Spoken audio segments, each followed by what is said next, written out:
ilo ia mai si e ku ofa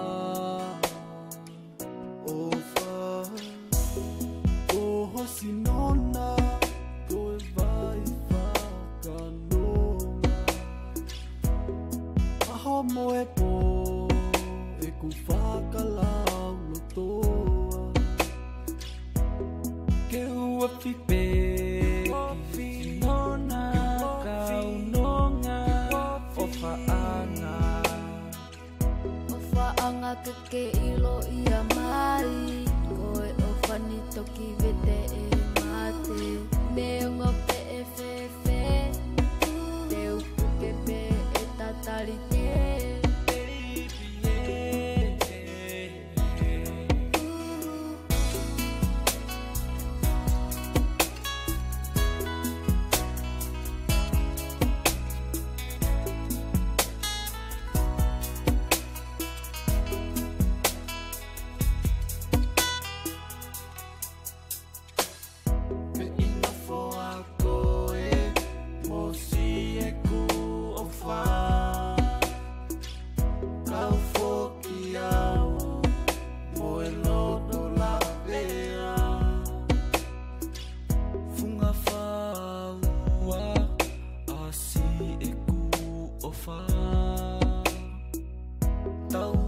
ke monu